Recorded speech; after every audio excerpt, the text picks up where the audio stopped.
Ya, kita akan membahas selanjutnya tentang kemenangan di dalam Kristus dan kembali bahwa dalam perang itu ada beberapa kata kunci, yaitu ada musuh, senjata, berjuang, strategi, dan menang. Dan kita diingatkan kembali bahwa kalau kita melihat di Efesus 6 ayat 12 disebutkan bahwa perjuangan kita bukanlah melawan darah dan daging. Jadi kita tidak melawan manusia yang memang unsur penyusunnya adalah darah dan daging, tetapi kita melawan penghulu-penghulu dunia yang gelap ini. Dan kita sudah tahu bersama bahwa iblis diusir dari surga dan ada di bumi gitu, dan itulah yang disebut dengan roh-roh jahat. Jadi saudara sekalian, mari kita melihat bahwa hal-hal yang kita pergumulkan, persoalan dan juga perjuangan kita melawan itu. Dan bagaimana kita menang atas musuh kita? Yang pertama adalah mari kita kembali saudara sekalian mengingat bahwa kita berhasil atau menang atau iblis lari dari kita bukan karena kehebatan kita, tetapi karena ada kuasa Allah di dalamnya. Maka beriman kepada Kristus adalah menjadi satu-satunya cara kalau kita ingin mengalahkan musuh kita. 1 Yohanes 5 ayat 4-5 mengatakan bahwa sebab semua yang lahir dari Allah mengalahkan dunia. Dan inilah kemenangan yang mengalahkan dunia, iman kita. Saudara sekalian, iman kita itu sudah akan mengalahkan dunia gitu ya. Siapakah yang mengalahkan dunia? Nah, ini pertanyaannya, siapa yang bisa mengalahkan dunia? Semua raja-raja yang mengaku-ngaku dewa dan orang hebat dan segala macam, mereka juga ada akhir hidupnya gitu. Ada keterbatasan mereka. Jadi siapa yang bisa mengalahkan dunia? Hanya Dia yang percaya bahwa Yesus adalah anak Allah. Nah, yang musuh berikutnya kita melihat bahwa hawa nafsu daging atau kedagingan kita. Dan kalau kita lihat apa sebetulnya kedagingan itu adalah kecenderungan. Kita cenderung menyukai itu. Melakukan yang jahat terdapat dalam diri manusia dan itu ada dalam diri kita. Setelah kita lahir baru, dalam diri kita ada dua tabiat, ada dua kecenderungan, yaitu keinginan daging dan keinginan roh, dan masing-masing berjuang untuk menang. Jadi saudara sekalian, ini menarik ya, karena ada dua keinginan itu, ada dua kecenderungan yang dalam diri kita akan selalu bertentangan, tetapi mereka sama-sama ingin mendominasi keputusan kita dan tindakan kita. Dan yang mana yang menang? Ini menarik ya, ada ilustrasi mengatakan bahwa dalam diri manusia itu ada dua serigala, serigala putih dan serigala hitam gitu. Nah, dan kedua serigala ini selalu berantem gitu, berkelahi. Nah, pertanyaannya adalah serigala yang mana yang menang? Mungkin kita menjawab bahwa serigala putih karena dalam konsep kita putih baik, melambangkan kemurnian dan segala macam. Tapi yang menarik jawabannya adalah serigala yang paling sering kita kasih makan, paling kuat. Dan itu bergantung apa yang kita berikan. Nah, sama seperti itu saudara sekalian, keinginan roh dan keinginan daging, yang mana akan menang dalam diri kita? Dan jawabannya adalah ketika kita jadikan Yesus sebagai Tuhan, penguasa dalam diri kita, maka keinginan roh itu akan lebih mendominasi. Galatia 5 ayat 17 mengingatkan kita bahwa sebab keinginan daging berlawanan dengan keinginan roh, dan keinginan roh juga berlawanan dengan keinginan daging. Karena keduanya bertentangan sehingga kamu setiap kali tidak melakukan apa yang kamu kehendaki. Dan arti asli dari nafsu, saudara sekalian, adalah keinginan keras gitu ya. Dan tidak selalu keinginan dosa, jadi sebab juga memang ada keinginan-keinginan keras tertentu dalam tubuh manusia seperti lapar, ya nafsu makan, ya haus. Dan itu adalah yang wajar, bukan dosa. Nah, dan perkawinan adalah baik sesuai kehendak Allah, tetapi keinginan kawin lagi atau ganti-ganti pasangan adalah hawa nafsu yang masuk kategori dosa. Dan ini beberapa nafsu-nafsu daging yang sebetulnya dasarnya adalah dosa, misalkan perseteruan, penyembahan berhala, sihir, perselisihan, iri hati, amarah, kepentingan diri sendiri. Bahkan dari kecil kita melihat cenderung setiap anak-anak akan lebih mementingkan diri dia sendiri. Kalau ada mainan, bahkan mainan temannya, mainan saudaranya, ketika berkunjung ke rumah orang lain pun pengen dibawa pulang dan diambil gitu. Jadi bagaimana kita melihat bahwa kecenderungan manusia, keinginan daging salah satunya adalah kepentingan diri sendiri. Bahkan seringkali disebut karena mengusung keakuan, keegoisan, seringkali kita menindas atau merugikan orang lain. Dan roh pemecah, kedengkian, kemabukan, pesta pora, ya ini kita melihat kadang waduh ini dosa sekali, tapi kita melihat juga bagaimana ini juga punya daya tarik dan ada menawarkan kenikmatan-kenikmatan yang kita bisa terjebak di dalamnya dan menjadi ketagihan. Dan perlu diketahui satu hal penting saudara sekalian, bahwa iblis, dunia, dan keinginan daging yang jahat tidak dapat memaksa kita untuk berdosa. Jadi mereka tidak punya otoritas untuk memaksa kita untuk berdosa. Dan haruslah ada persetujuan dari kita, dan itu adalah pilihan. Jadi kembali lagi saudara sekalian, kita bicara tentang kehendak bebas, kita diberi kesempatan untuk memilih apakah kita jatuh dan tunduk kepada iblis, dunia, dan keinginan daging yang jahat, atau kita memilih tidak tunduk kepada itu. Dalam Alkitab kita melihat ada banyak orang-orang yang memilih melakukan yang baik, ada juga yang memilih untuk tidak melakukan yang baik. Saul dia lebih memilih untuk membunuh Daud, tapi anaknya Saul, Yonatan, kita lihat bagaimana dia memilih bersahabat dengan Daud, bahkan menolong Daud. Dan kita lihat bersama ya, salah satu ketika Daud lari adalah ketika Nathan bertanya tentang Daud, dan mereka sudah ada perjanjian bahwa akan ada dipanahkan anak busur panah, dan itu menjadi kode bagi Daud untuk lari dari Saul. Jadi ada pilihan saudara sekalian, termasuk juga kita melihat bahwa bagaimana Yehuda memilih untuk tidak membunuh dan membiarkan Yusuf di dalam gua. Karena dia yang mencoba mengatakan kepada saudara-saudaranya yang lain, dia bukan anak sulung. Tetapi dia berkata bahwa bagaimana kalau kita biarkan saja dia di sumur kosong, kering, dengan harapan dia berpikir nanti dia akan menolong Yusuf ketika saudara-saudara yang lain sudah pergi. Dan bukankah Yehuda juga yang memilih ketika di hadapan Yusuf, ketika Yusuf sudah menjadi Perdana Menteri di Mesir, dan Benyamin dijebak dalam tanda petik untuk ada tempat minum Yusuf di sana dan dia harus dipenjara. Bukankah Yehuda yang maju ke depan dan berkata bahwa aku saja di penjara, dan biarlah Benyamin pulang ke ayah kami, karena ayah kami pasti akan turun ke dalam dunia kematian dengan bersusah hati kalau Benyamin juga tidak pulang. Ada mengambil keputusan di sana, saudara sekalian. Jadi apakah kita mengambil keputusan itu? Yusuf ketika istri Potifar menggoda dia, dan dia punya pilihan apakah tetap jatuh ke dalam perzinahan atau tidak. Dia memilih untuk tidak jatuh ke dalam perzinahan.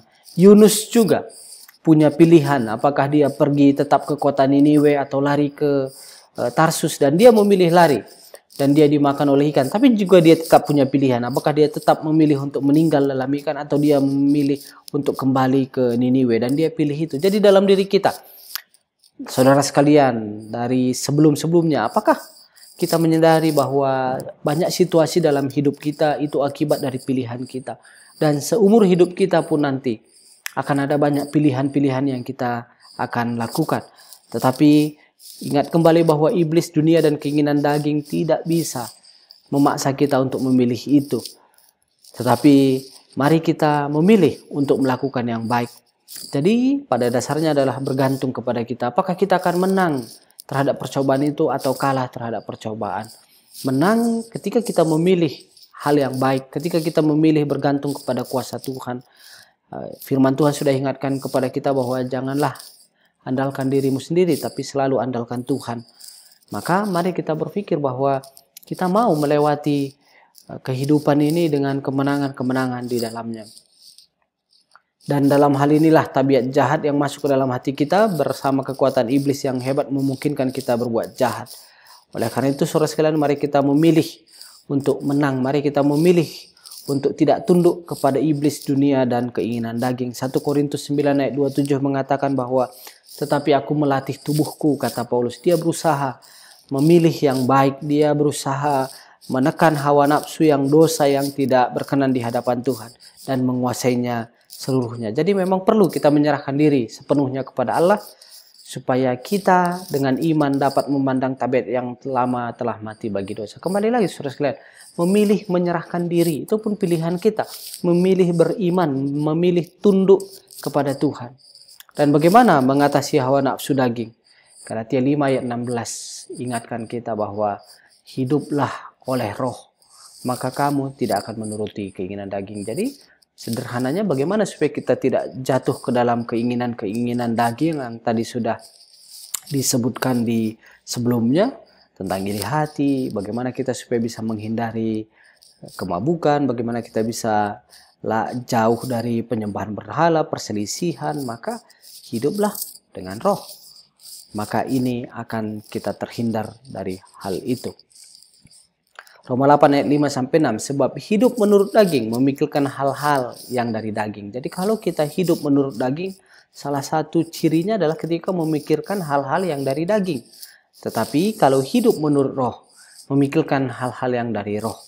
Apa yang kita pikirkan, apa yang kita imajinasikan, apa yang kita bayangkan, apakah itu terkait dengan roh atau terkait dengan yang daging tadi kita sudah sebutkan. Tetapi perlu kita ingat saudara sekalian bahwa keinginan daging itu adalah maut. Artinya ada maut di dalamnya, ada kebusukan di dalamnya. Tetapi keinginan roh adalah hidup dan damai sejahtera. Jadi kalau kita hidup menurut roh, maka akan ada damai sejahtera dalam diri kita. Dan juga sudah Yesus katakan bahwa damai sejahtera yang kuberikan kepadamu itu damai sejahtera yang berbeda dengan yang dunia berikan. Gitu. Dan hidup berkemenangan sebetulnya sangat dirindukan orang. Betapa banyak kalau kita tanya setiap orang, mungkin hampir semua mengatakan bahwa ingin hidupnya itu damai, ada perasaan damai sejahtera dalam diri, ada perasaan sukacita. Nah, kembali lagi saudara sekalian, damai sejahtera, sukacita itu adalah buah roh. Dan buah roh itu adalah ketika kita sudah percaya Roh Kudus dimateraikan dan ketika kita hidup di dalam roh. Dan bila hidup berkemenangan maka akan ada damai sejahtera, ada semangat. Tetapi apabila kita selalu sering-sering kali lebih jatuh, lebih memilih keinginan daging, maka akan ada penderitaan moral ketika kita aktif dalam pelayanan dan kita dikenal sebagai orang percaya, tetapi sebetulnya masih ada hal-hal negatif yang kita terbiasa di dalamnya, maka akan ada perasaan minder, perasaan tidak pantas dan segala macam. Ada perasaan bersalah, merasa diri tak berarti dan lesu rohani.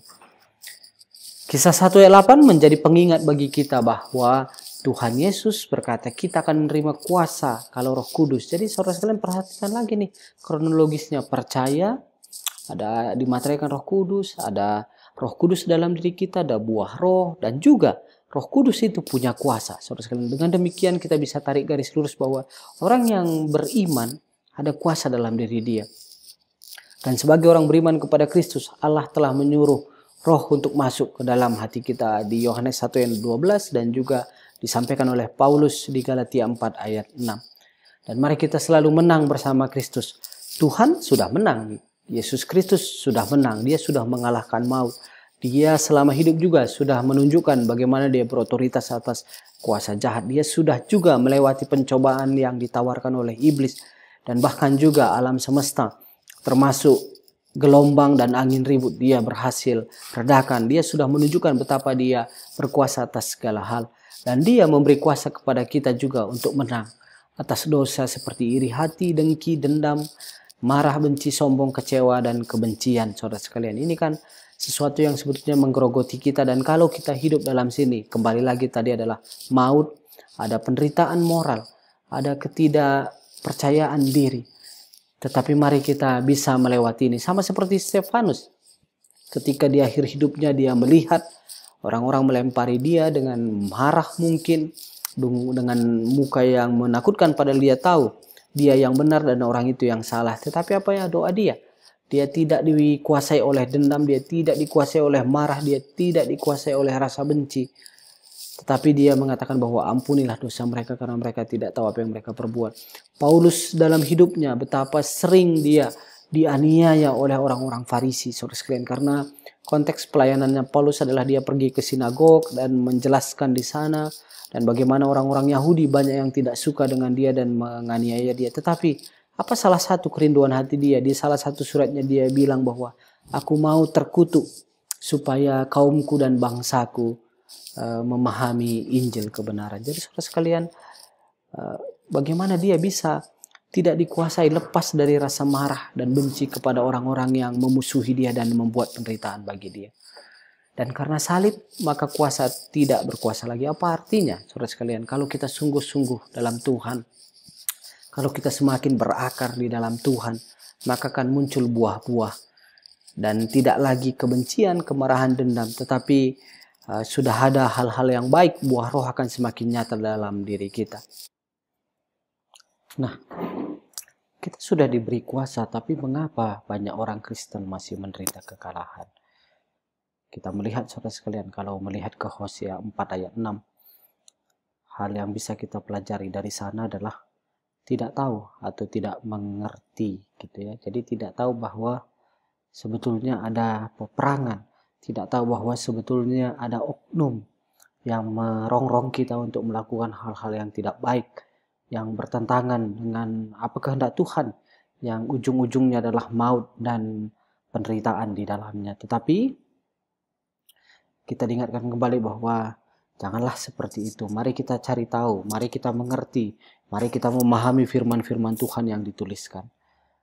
Yang kedua adalah mungkin mengerti tapi tidak mau, tidak sungguh-sungguh melakukan. Saudara ingat lagi, Yesus pernah berkata, siapa yang mendengarkan firman-Ku tapi tidak melakukannya, ia seumpama orang yang membangun rumah di atas pasir. Nah, apa artinya saudara sekalian? Fondasinya nggak kokoh. Dan dibilang bahwa ketika ada hujan air maka rumah itu pun roboh. Tetapi Yesus berkata juga bahwa tetapi siapa yang mendengarkan dan melakukannya. Jadi yang membedakan antara yang satu dengan yang lain adalah yang satu hanya mendengar tanpa melakukan, yang satu melakukan. Dan itu diibaratkan dengan rumah di atas batu, punya fondasi yang kokoh. Dan masalahnya sama, hujan, angin, tetapi tidak roboh. Dan pembedanya adalah karena melakukannya. Yang ketiga adalah buta, atau tidak melihat dan tidak mau melihat, saudara-saudara, tidak mau mengerti, tidak mau belajar.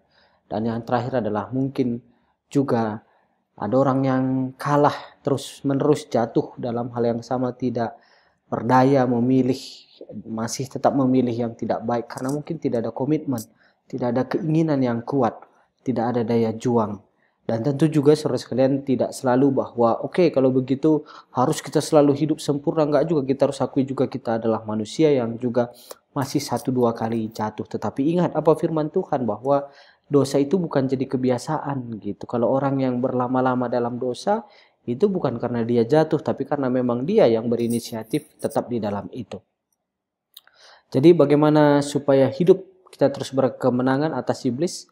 Yang pertama adalah mari kita sadari saudara sekalian, ketika kita tahu dan percaya bahwa Tuhan ada, maka kita juga sebetulnya diberitahu kan bahwa iblis itu juga ada, bahwa roh jahat itu ada, setan dan segala macam yang menjadi turunannya gitu ya, bentuknya. Mungkin hantu di Indonesia dengan hantu di Thailand aja berbeda, dengan di Jepang berbeda, dengan di Amerika berbeda, dengan di Cina beda, dan segala macam gitu. Tetapi kita tahu bahwa oknumnya adalah, kalau kita kembali ke Alkitab, itu adalah Lucifer dan sepertiga malaikat yang menjadi pengikutnya gitu ya, yang mereka akhirnya diusir dari surga. Maka selalu kita menyadari itu, bahwa kita ada nih peperangan atau ada oknum yang selalu ingin menjatuhkan kita. Maka mari kita berjaga-jaga. Mari kita gunakan senjata rohani dan tunduk kepada Allah. Dan ketika kita tunduk kepada Allah lah, disitulah iblis juga akan tidak berani. Dan mari melawan iblis dengan iman yang teguh.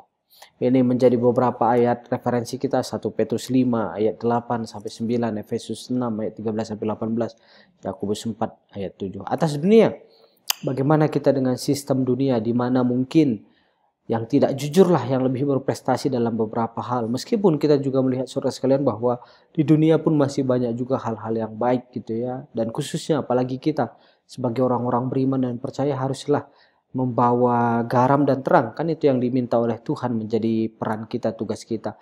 Maka apa yang bisa kita lakukan? Percaya sungguh-sungguh atau beriman. Dan inilah yang kemenangan yang mengalahkan dunia, iman kita. Siapakah yang mengalahkan dunia selain daripada dia yang percaya bahwa Yesus adalah anak Allah? di 1 Yohanes 5 ayat 4 sampai 5. Awas atas hawa nafsu daging. Nah, gimana kalau memang kita juga harus akui bahwa dalam diri kita pun, saudara sekalian, ada kecenderungan-kecenderungan juga yang memang mengarahkan kita untuk memilih yang tidak pas. Tapi Tuhan sudah mengatakan nih, Roh Kudus lah yang akan menolong. Makanya kan disebut Roh Kudus itu roh penolong, saudara sekalian. Jadi tugas dia adalah menolong kita untuk tetap hidup di dalam Allah. Dan salah satu juga tugas yang lain adalah sebagai bukti ya, jaminan keselamatan kita. Karena orang percaya dimaterialkan dengan Roh Kudus, itu sudah kita bahas pada topik sebelumnya. Dan hiduplah oleh roh, saudara sekalian, maka kamu tidak akan menuruti keinginan daging. Mari pikirkan yang manis-manis, kata Paulus. Misalkan nih ya, sebagai contoh praktis gitu, gimana kalau kita lagi konflik dengan teman kita gitu. Kalau dengan orang tua lebih mudah, saudara sekalian. Artinya sejak kecil kita seringkali ada masalah dengan orang tua. Dan biasa itu ketika amarah reda ada saling rindu gitu ya. Kalau misalkan satu hari lagi marahan dengan ayah dan ibu, pasti di kedua sisi sih ya, setahu saya gitu. Biasanya ayahnya pun kalau dia tadi udah marah pagi, pasti dia juga, aduh saya rindu anak saya nih, saya kangen dengan dia. Anak juga begitu gitu. Biasanya kalau udah menyakiti hati ibunya lah pagi-pagi dengan ngambek, biasanya siang udah baik juga gitu. Jadi dengan keluarga kita lebih mudah, tapi bagaimana dengan orang lain? Karena juga firman Tuhan mengatakan bahwa tidak harus, bahwa kita harus mengasihi orang sesama kita manusia, termasuk juga yang kita merasa menyakiti kita, memusuhi kita, dan mendatangkan kesulitan bagi kita. Nah, caranya gimana? Yaitu, saudara sekalian, bahwa mari juga pikirkan yang manis-manis. Ketika konflik dengan teman, coba juga ingat-ingat yang baik dari dia. Ketika konflik dengan tetangga, jangan amarah kita menguasai diri kita sehingga memutus hubungan dan membuat hubungan yang retak. Tapi marilah ingat juga yang manis. Mungkin ada momen-momen di mana kita pernah saling tegur sapa, dia mengunjungi ketika kita berduka cita atau sebaliknya dan lain sebagainya. Jadi mari kita terapkan, saudara sekalian, bahwa mari kita sadar dan berjaga-jaga. Dan selalu mengingat, saudara sekalian, dalam hidup kita selama kita masih hidup di dunia 70 tahun, kata Alkitab, kalau kita kuat bisa nyampe 80 tahun ya. Dan seumur hidup kita akan selalu dalam peperangan, dalam pilihan-pilihan antara baik dan benar. Mungkin berbeda saja bentuknya. Ketika mahasiswa tentu apa yang menjadi godaannya mungkin saja akan ada perbedaan dengan ketika sudah jadi orang tua atau ketika berusia lanjut dan seterusnya. Dan pikiran kita salah satunya adalah medan peperangan, di mana dalam pikiran kita ada dua selalu alternatif gitu ya. Salah satunya ketika kita melihat apakah kita melakukan yang tidak baik dan tidak yang baik, maka seperti kata Paulus, saudara sekalian, menjadi kuncinya. Mari kita melatih diri kita sehingga hati dan pikiran kita juga udah terbiasa bahwa kita memilih yang benar. Dan iblis juga bekerja keras, saudara sekalian. Dia pun berupaya, karena kita tahu bahwa tadi sudah kita bahas bagaimana iblis juga senang sekali melihat hati Allah terluka. Dan dia bekerja keras dengan segala macam upaya untuk mendirikan benteng dalam pikiran kita. Dan dia sangat senang kalau kita tidak tahu bahwa dia sebagai musuh, dan bersorak kalau kita tidak mengetahui cara melawan dia. Apalagi kalau kita ketakutan gitu ya, dan akhirnya tunduk kepada rasa takut itu dengan melakukan hal-hal yang tidak sesuai dengan firman Tuhan gitu. Dan dia dengan tekun dan sabar mensiasati dengan melakukannya dengan tipu daya menjatuhkan kita. Kita lihat aja, saudara sekalian, kadang sales atau marketing gitu pun berupaya keras gitu ya untuk menawarkan barang. Kalau misalnya kita lihat MLM gitu, atau beberapa bulan yang lalu ketika mulai pandemi, provider internet banyak yang datang ke rumah-rumah, salesnya menawarkan dengan segala macam usaha. Ketika kita berikan nomor telepon di WA dan setiap 2 hari sekali dia tanyakan, seperti itulah kerasnya orang untuk mendapatkan apa yang dia mau. Karena mungkin kalau ada customernya tambah atau ada barang terjual, dia dapat komisi sehingga, atau ada target yang harus dicapai. Nah, bayangkan iblis, saudara sekalian, kita harus mengakui bahwa dia punya kuasa lebih tinggi dari manusia. Kita tahu juga bagaimana kekuatan dia dan segala macam gitu ya. Tetapi maka kembali lagi, saudara sekalian, bahwa kuncinya adalah bagaimana kita bergantung kepada Allah. Karena Allah yang kita sembah, sehebat-hebatnya iblis, semenakut-nakutkan iblis, iblis tidak pernah berani untuk menantang Tuhan secara langsung. Dan bahkan juga dia akan tunduk apa yang Tuhan perintahkan. Saudara ingat bagaimana dia dalam tanda petik dengan Ayub gitu ya. Tapi Tuhan sudah bilang jangan ambil nyawanya, dan dia tidak lakukan itu. Padahal nyawa yang lain bisa dia lakukan ya, anak-anaknya meninggal dan segala macam gitu ya. Tetapi enggak, karena Ayub udah dibilang jangan kamu ambil nyawanya gitu ya. Ketika ada orang di Gerasa dan dia dengan lari kepada Yesus dan berkata, apa urusanmu denganku, waktuku belum tiba, katanya. Saudara sekalian, artinya dia mengatakan bahwa waktu dia belum tiba untuk dijatuhi hukuman selama-lamanya. Tetapi Yesus menyuruh dia keluar, apapun ceritanya kamu harus tinggalkan orang ini. Dan itulah dia pindah ke beberapa ribu babi ke sana gitu ya, dan itu loncat. Dan saudara sekalian, luar biasanya bahwa Yesus pergi lagi dari Gerasa, tetapi orang itu kan bilang, izinkan aku menjadi muridmu untuk ikut denganmu. Tapi apa kata Tuhan Yesus? Dia enggak diterima. Dan apakah selesai sampai di situ? Kalau berdasarkan sejarah saudara sekalian, ada mungkin sekitar 10 kota yang akhirnya mendengar tentang Injil dari orang Gerasa itu. Itu luar biasa. Jadi artinya Tuhan datang ke sana memang niatnya untuk menangkap orang ini dan membersihkan dia dari Roh Kudus. Dan ternyata hasil pelayanannya juga luar biasa. Dan kita memiliki senjata rohani yang ampuh. Saudara sekalian, kembali lagi, hilangkan rasa takut, karena semenakutkannya iblis seperti saya tadi sampaikan bahwa kita memiliki senjata rohani yang ampuh dengan kuasa Allah. Efesus 6 ayat 13-18. Dan mungkin kita juga pernah lihat bagaimana film horor gitu ya. Tidak harus, mungkin itu sudah didramatisir, tapi mungkin Anda pernah tahu dari keluarga di mana Anda merasakan langsung juga bagaimana mistis dan gaib itu gitu. Dan bagaimana mereka punya kuasa untuk lakukan sesuatu. Bayangkan piring bisa jatuh saudara sekalian. Dan itu berarti kan ada powernya gitu. Tetapi kembali lagi bahwa kuasa Allah lebih tinggi dari itu semua. Maka mari kita perlu belajar dan berlatih untuk menggunakan senjata rohani itu. Dan tunduk kepada Tuhan artinya taat, melakukan saudara sekalian, mari kita berserah dan intim dengan Tuhan. Dan kembali lagi kan pilihannya dua kan. Kalau keinginan daging itu adalah maut, kebinasaan, penderitaan, beban moral. Tapi keinginan roh mendatangkan sukacita dan damai sejahtera. Maka mari kita pilih. Toh kita tahu itu yang lebih sehat untuk diri kita.